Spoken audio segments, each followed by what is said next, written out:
Hey, how are ya? Cassandra Xavier here.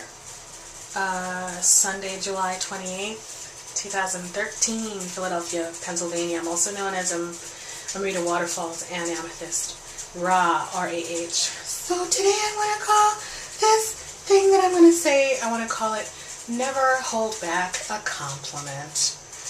You've seen those bumper stickers that say, don't postpone joy? Well, imagine another one that says, never hold back a compliment. And there are a couple of reasons for that. One is, you never know when you're going to see that person again. If you think a compliment, just say it. Now that Tom has passed, my sweetheart of 4 years, who died in March, I think of things that I really wish that I had told him. Like one of the biggest one is I really wish that I wish I'd told him is that I think he's intelligent. And I told him that he's a great writer. That I did get that out, but I forgot to tell him that I think he's really intelligent. And sometimes I'm really sad when I think that I missed that opportunity. Those opportunities when that occurred to me, and I just never put it out there. In the same way that we really need to hear from our loved ones that they love us, we really need to hear compliments from one another. You don't assume that I think you're great, and I don't know that you're thinking that I'm great until we say these things to one another. So don't miss that opportunity for that reason, because you don't want to regret later on that it was never said, and there's absolutely no way the other person knows what you're thinking until you say it. And it always feels great. Compliments feel really, really, really good for the most part.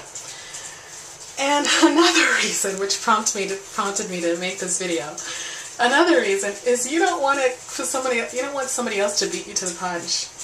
That's such violent language, right? Beat you to the punch. I'm sure that's from England. You don't want someone else to get there before you do and watch them get all the praise you could have gotten. And that totally happened to me once. I was working in a mall. I was in my early 20s. I had a huge crush on this guy who later became the inspiration for my song, Friend. I don't want to be a friend no more. That song. So he was the inspiration for that. Great! We were close friends. He was a dear friend. And I also just liked everything about the guy. It was beautiful, actually. I would do it all again. But anywho, the point being here, people, keep interrupting me. Why do you keep interrupting me like that? I'm trying to get this out here. Oh, for crying out a bucket. So, already. Can you see the... Okay, anyway. I don't know how much can be seen. Anyway, so hi, how are ya? Oh yeah, so I was working in a mall, and I had a coworker in this particular accessories shop that I worked in. She was a girl, and then I had this friend, the guy who I had a crush on, and he worked someplace else in the mall, I forget where. And one day we all three went on a break together. We were upstairs someplace, and we were all standing up together. And my friend starts flirting. The chick, my coworker chick starts flirting with my crush guy, who's my friend. I mean, you don't understand. We talked, we had deep talks, he and I. It wasn't just that I had a crush on him. We were into each other as artists, you know what I mean? I was a musician and a writer. I wrote him, I always wrote my friends massive long-ass letters. And he dug them, and he would write me back long-ass letters. You know, I was into poetry and music, and he was into philosophy and music, and I played the guitar, and he played the drums, and you know, we had our things, you know. So anywho, so we were standing at this place, the three of us on this break, and he had, one of his distinguishing features with it, he had, I don't even want to say it because he had a monobrow. But it wasn't like your typical straight Italian monobrow. It was slightly curved, and it was like, it said to the world, it made his face look interested. Which is one of the key, I'm going to be doing videos about natural attractiveness. One of the key things about natural attractiveness is appearing interested. Not interesting, interested, engaged, like engaged in life, in other people. That's very attractive, very appealing, universally. So he had that. So his eyes had this thing that just said, hey, I'm into you.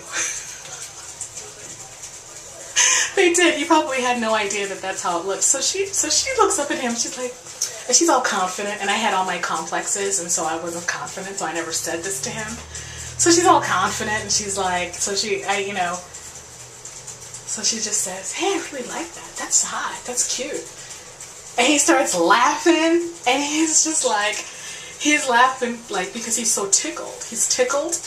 I think he's flattered, and I think he also thinks she's stark raving mad, which is all great. Coming from him, it's all great. She could probably, she probably could have gotten laid.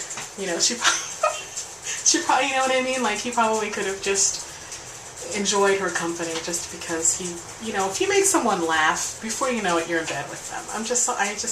Laughing is very it's an aphrodisiac. So I'm like standing here watching this, and I'm just like, no, she did not tell him the thing that I've been thinking for the last 2 years I've been friends with this guy.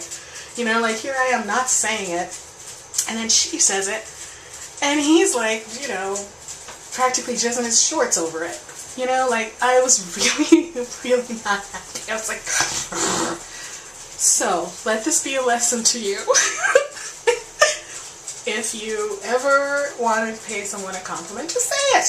Just say it. Lest you be,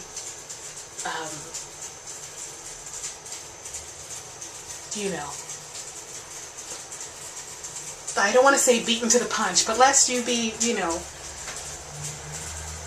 I'm going to find the phrase I'm looking for. Lest you be bested? No. Lest you be bested. Well, yeah, lest you be, and I don't want to say lest somebody else get there before you. I don't want to do that. That's the cheap cop-out. You can't make me. But yeah, lest you be, wow.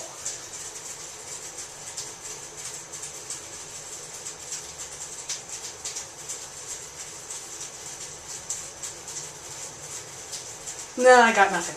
Okay. Well, that's it. So, compliments. Say them when you got them. Okay? Be strong. Peace.